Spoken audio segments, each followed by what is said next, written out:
Hello my dear tarot family, मेरा नाम अदिति है और मैं आपका मेरे यूट्यूब चैनल में बहुत बहुत स्वागत करती हूँ। जैसा कि आप जानते हैं, हम एक सीरीज में राशियों के लिए या ज़ोडिएक साइन, सनशाइन या मूनशाइन के लिए एक सीरीज चला रहे हैं जो कि लव रीडिंग है। इसमें हम जानते हैं कि आपकी एनर्जी कैसी रहेगी इस पूरे एक साल, आपके लव रिलेशनशिप को लेकर, आपके पार्टनर को लेकर, आपके पार्टनर की एनर्जी कैसी रहेगी, क्या चेंजेस आपके लिए आने वाले हैं आपकी लव लाइफ में। उसके साथ ही हम देखेंगे कि वो चेंजेस कब आने वाले हैं, किस फील्ड में आने वाले हैं। आपके लिए लव मैसेजेस को जानेंगे और साथ ही आपके लिए देखेंगे लव गाइडेंस। इसमें ये रीडिंग सभी के लिए है, चाहे आप एक रिलेशनशिप में हो, कॉम्प्लिकेटेड फेज में हो, मैरिड हो या सिंगल हो। आप सभी इस रीडिंग को देख सकते हैं और अपने लिए आगे आने वाले एक साल को जान सकते हैं, अपने लिए गाइडेंस ले सकते हैं। तो हम शुरू करते हैं और आज जिस राशि के बारे में हम बात करने वाले हैं वो है स्कॉर्पियो वृश्चिक। हम आपके लिए जानेंगे कि अभी से लेकर आगे आने वाला साल आपके लव लाइफ को लेकर कैसा रहने वाला है। तो इसमें सबसे पहले हम देखते हैं कि आपकी एनर्जी इस पूरे एक साल कैसी रहेगी लव को लेकर।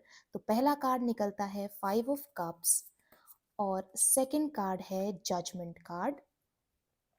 देखिए, यदि मैं सबसे पहले पहले कार्ड की बात करूं जो कि है 5 ऑफ कप्स, ये बताता है कि आप बहुत इमोशनल इंसान हैं। 5 का नंबर जो है यहाँ पर मरकरी, वो मुझे ऐसा बता रहा है कि हो सकता है कि बहुत जल्दी या सबको आप अपने इमोशंस नहीं दिखाते हो, लेकिन आप हैं बहुत भावुक और इमोशनल इंसान।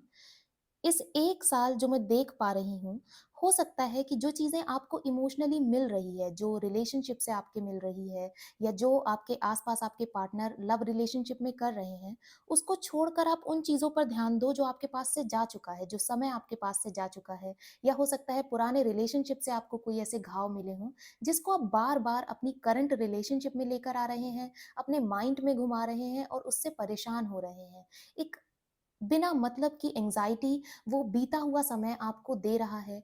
हो सकता है कि यदि आप मैरिड हैं या किसी रिलेशनशिप में हैं, तो आपके पार्टनर ने पहले उतने एफर्ट्स पुट इन नहीं किए हों और उसको लेकर कहीं न कहीं आपके मन में वो गुस्सा या रेज हो कि तुमने मुझे फॉर ग्रांटेड लिया या मेरे लिए वो चीज़ें नहीं की जो मैं करना डिज़र्व करती थी या पाना डिज़र्व करती थी। तो ये एनर्जी मुझे लगता है काफ़ी ज़्यादा आपको नेगेटिव बना देगी और उससे आप ही परेशान रहेंगे, आपका रिश्ता ही सफ़र करने वाला है। क्योंकि अब आपके पार्टनर आपके लिए बहुत ज़्यादा एफर्ट करने वाले हैं इस एक पूरे साल में।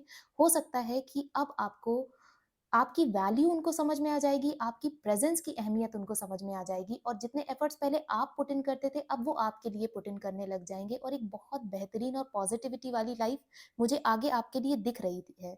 जो भी कुछ होना था या जितने भी आपके लाइफ़ में चैलेंजेज़ आने थे, वो आ चुके। अब जो यूनिवर्स है, वो आपको आपकी लव लाइफ़ के लिए ब्लेस करने वाला है। तो आपको भी अपनी एनर्जी को थोड़ा-सा यहाँ से यहाँ ट्रांसफ़र करने की ज़रूरत है। जो चीज़ें आपके बस में नहीं है, आपसे आपकी लव लाइफ़ में नहीं सँभल रही है, उसको गॉड को सरेंडर कर दीजिए। मतलब जो चीज़ आप नहीं सँभाल पा रहे हैं, आप यूनिवर्स को बोल दीजिए कि ठीक है, अब मैं इतना ही कर सकती थी या कर सकता था और मैंने उतना कर दिया है। पर उसको लेकर परेशान होने की आपको बिल्कुल भी ज़रूरत नहीं है। जैसे ही आप अपना थोड़ा-सा माइंडसेट बदलते हैं और इन चीज़ों की तरफ देखते हैं जो कप्स खड़े हुए हैं, मतलब जो अभी आपके पास है, आप एकदम पॉज़िटिविटी से भर जाएँगे और चीज़ें आपके लिए बहुत पॉज़िटिव हो जाएँगी। पॉज़िटिव वैसे भी रहेंगी। आपके देखने का नेगेटिव नज़रिया उन चीज़ों को नेगेटिव बना रहा होगा जो आपको पॉज़िटिव कर देगा, तो आपको खुशी मिलने लग जाएगी। तो ऐसी कुछ एनर्जी आपकी रहने वाली है। अब हम देखते हैं कि आपके पार्टनर की कैसी एनर्जी रहेगी इस 1 साल आपके लिए। यदि आप सिंगल भी हैं, तो किस तरह का पार्टनर या किस एनर्जी के साथ आपकी लाइफ़ में प्रवेश करने वाला है, तो उसके लिए पहला कार्ड निकलता है किंग ऑफ वॉन्ड्स। बहुत फायरी एनर्जी के साथ, बहुत पैशन, टेम्पटेशन, ये एक नया तरह का अनुभव लेकर वो आपकी लाइफ में आएँगे। सेकंड कार्ड निकलता है 9 ऑफ कप्स। देखिए, इधर भी कप्स का कार्ड निकला है, मतलब जो व्यक्ति प्रवेश करने वाला है आपके जीवन में इमोशन से ओत-प्रोत, तो वो भी रहने वाला है। उसके लाइफ में भी इमोशंस को वो बहुत ज़्यादा वैल्यू देता है और आपके साथ भी देगा। इमोशंस उसकी लाइफ का सबसे बड़ा गहना होगा। मतलब कुछ लोग इमोशंस को बहुत नेगेटिव ट्रेट समझते हैं। ऐसा समझते हैं कि इमोशनल इंसान को किसी भी तरह से पागल बनाया जा सकता है या उससे खेला जा सकता है उसकी फीलिंग्स के साथ। लेकिन जो अपने इमोशंस पर विजय प्राप्त कर लेता है और स्ट्रॉन्ग बन जाता है, उसको फिर कोई चीज़ हरा नहीं सकती, क्योंकि वो खुद में बहुत मजबूत होता है। तो ऐसी किसी एनर्जी के साथ वो आपकी लाइफ में एंटर होंगे और मुझे ऐसा लग रहा है कि क्योंकि वो खुद इतने पॉजिटिव होंगे, वो आपकी लाइफ को भी, आपके देखने के नज़रिए को भी बहुत ज़्यादा पॉजिटिव बना देंगे। इसके साथ किंग ऑफ वॉन्ड्स का कार्ड बताता है कि वो ऐसी एनर्जी के साथ इस पूरे साल रहेंगे या आएँगे कि ये मेरी लाइफ़ है, मुझे सुधारना है, इस फायरी एनर्जी के साथ कि ठीक है, मेरा पार्टनर चाहे जो भी कर रहा हो, ये मेरा रिलेशनशिप है, मुझे बचाना है, मुझे काम करना है इस पर, क्योंकि मैं अपने पार्टनर का साथ, मतलब आपका साथ चाहता हूँ या चाहती हूँ। तो इधर मुझे ज़्यादा वर्क करता हुआ ये व्यक्ति नज़र आ रहा है इस रिलेशनशिप के टुवर्ड्स।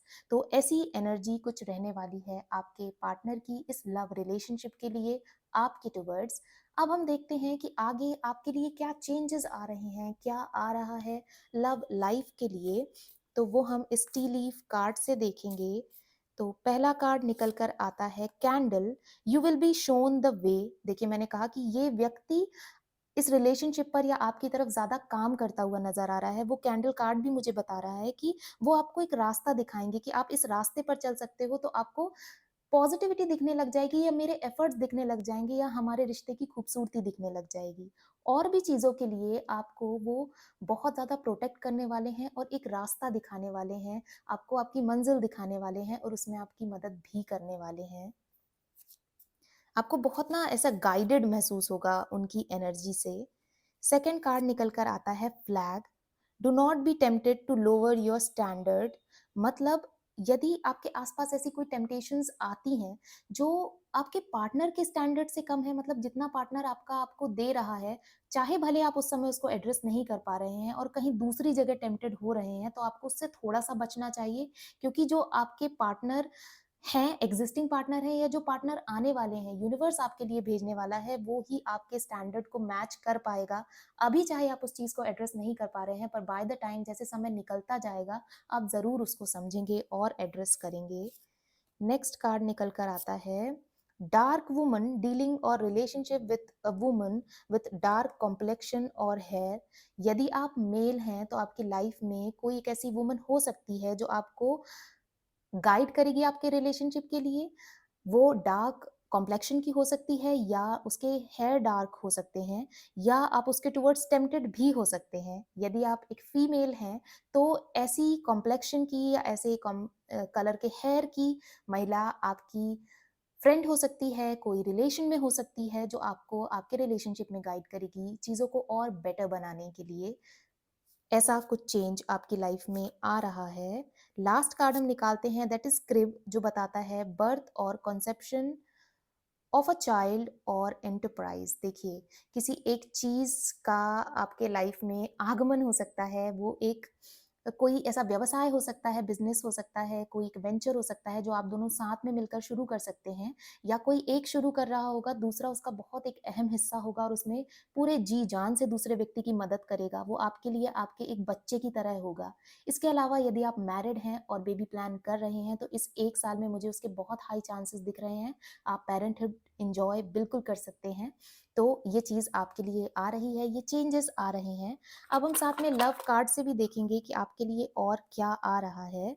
तो पहला कार्ड है एम्पैथी। वो आपके लिए बहुत सहानुभूति, समानुभूति रखेंगे। वो बिल्कुल आपको आपकी तरह समझेंगे और ये चीज़ यदि अभी तक आपके रिलेशनशिप में मिसिंग थी या यदि कभी आप पास्ट रिलेशनशिप में रहे और आपको किसी ने ऐसा महसूस नहीं कराया, तो अब वो आपके लिए आ रहा है। सेकंड कार्ड आ रहा है पैशन। मैंने शायद यहाँ पर बोला भी था कि आपका जो पार्टनर है, वो आपके लिए बहुत पैशन लेकर आ रहे हैं आपके रिलेशनशिप में, तो वो एन्जॉय करने का समय भी अब आपके लिए आ रहा है। और लास्ट में कार्ड निकलता है कमिटमेंट का। जो लव आपके लिए होगा, अब वो बहुत कमिटेड होगा। यदि आप सिंगल हैं तो अब कोई भी ऐसा फ्लिंग या थोड़े समय के लिए नहीं आने वाला है। अब जो आएंगे वो बिल्कुल आपके लिए हमेशा के लिए होंगे, आपके सोलमेट होंगे, जो बहुत लंबे समय तक या मैं कहूँ इटर्निटी तक आपका साथ निभाने वाले हैं। और यदि आप मैरिड भी थे, किसी रिलेशनशिप में भी थे, तो अब आप उसमें कमिटमेंट को एंजॉय करेंगे कि हाँ, इस तरह का रिश्ता अब हमारा बन गया कि हमें कोई भी नहीं हिला सकता या तोड़ सकता है, चाहे कितने भी टेम्पटेशंस क्यों ना आ जाएँ। अब हम नेक्स्ट देखते हैं कि आपके लिए क्या लव मैसेज या गाइडेंस है जो आपको फॉलो करनी चाहिए अपने लव रिलेशनशिप में। तो उसके लिए कार्ड निकलता है, deep in your heart you already know the answer, do what feels right. आपके हृदय में आपको बहुत अच्छे तरीके से पता है कि आपको क्या करना है और आपको क्या करना चाहिए। जो आपको सही लगता है वो कीजिए, आपको किसी से भी सलाह लेने की ज़रूरत नहीं है, क्योंकि आपको पहले से ही पता है कि आपको किस पाथ का अनुसरण करना है या कहाँ जाना है, क्योंकि आपके पास वैसे भी आपको लाइट दिखाने वाले पार्टनर खुद ही हैं, तो वो ही कीजिए आपके लव रिलेशनशिप में।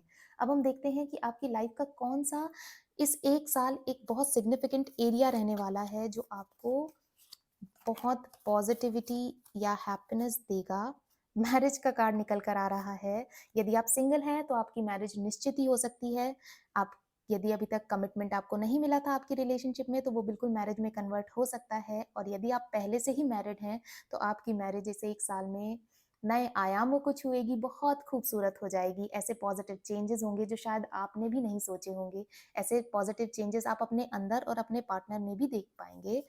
अब हम देखते हैं कि ये सिग्निफिकेंट एरिया किस एक मंथ में आप सबसे ज़्यादा एन्जॉय करने वाले हैं। तो जुलाई का कार्ड निकलता है। जुलाई में आप मैरिज से रिलेटेड डिसीजंस ले सकते हैं, आपकी मैरिज हो सकती है, बेबी के मुझे बहुत हाई चांसेस दिख रहे हैं, तो ऐसा कुछ जुलाई में बहुत प्रोबेबल चांसेस हैं कि आपके साथ हो सकता है। अब हम लास्ट में देखेंगे कि आपके लिए क्या गाइडेंस होगी जो आपको अपने लव रिलेशनशिप में फॉलो करनी चाहिए। तो कार्ड निकल के आता है inner child, child child child की बहुत एनर्जी हो रही है। सो इनर चाइल्ड का कार्ड बताता है, the fairies of playfulness remind you to make time to embrace your inner child, playing keeps us young at heart, do something silly and fun but stay safe. देखिए, यदि आप अभी unwanted pregnancy से बचना चाह रहे हैं, तो सबसे पहले थोड़ा प्रिकॉशन लेके चलिएगा, सेफ रहिएगा। सेकंड, अपने इनर चाइल्ड को और हील करने की कोशिश कीजिए। जो करके आपको खुशी मिलती है वो बहुत छोटी चीज़, या लोग वो करते हुए शायद आपको पागल भी समझ सकते हैं, लेकिन क्योंकि आपको खुशी मिलती है तो निश्चित ही आपको उसको जारी रखना चाहिए और करना चाहिए। इसके अलावा आप कुछ सिली या फन एक्टिविटी में भी इन्वॉल्व हो सकते हैं, जो आपको और लाइवली महसूस कराती है। यहाँ पर मुझे एक वेंचर या कोई एंटरप्राइज़ उदय होता हुआ दिख रहा है या आप करते हुए दिख रहे हैं, तो वो आपकी हॉबी से भी रिलेटेड हो सकता है। यदि यहाँ सुनकर आपको कोई आइडिया नहीं आ रहा था और आप कोई बिज़नेस करना चाहते थे, कुछ स्टार्ट करना चाहते थे, तो आप बिल्कुल उस फ़ील्ड में जा सकते हैं, जो आपको करना पसंद है, what you love to do, वो एक हॉबी का भी ट्रेट हो सकता है। तो उस विषय में ज़रूर सोचिएगा, आपके लिए ये गाइडेंस निकल कर आ रही है। तो ये थी आपके लिए 1 साल के लिए लव रीडिंग। इस रीडिंग को क्लेम करने के लिए कमेंट सेक्शन में लिखिए लव। इसके साथ ही यदि आपको ये रीडिंग पसंद आई हो तो इसे लाइक कीजिएगा, अपने दोस्तों के साथ शेयर कीजिएगा और मेरे चैनल को ज़रूर सब्सक्राइब कीजिएगा। ये एक जनरल रीडिंग थी, आप यदि मुझसे पर्सनल रीडिंग लेना चाहते हैं तो सारी डिटेल्स डिस्क्रिप्शन बॉक्स में दी हुई है, आप वहाँ से जाकर मुझसे कॉन्टैक्ट कर सकते हैं और अपने लिए पर्सनल रीडिंग बुक कर सकते हैं। तो आज के लिए बस इतना ही, बहुत जल्दी मिलते हैं एक नई रीडिंग के साथ, तब तक अपना बहुत ध्यान रखिएगा। Bye bye, take care.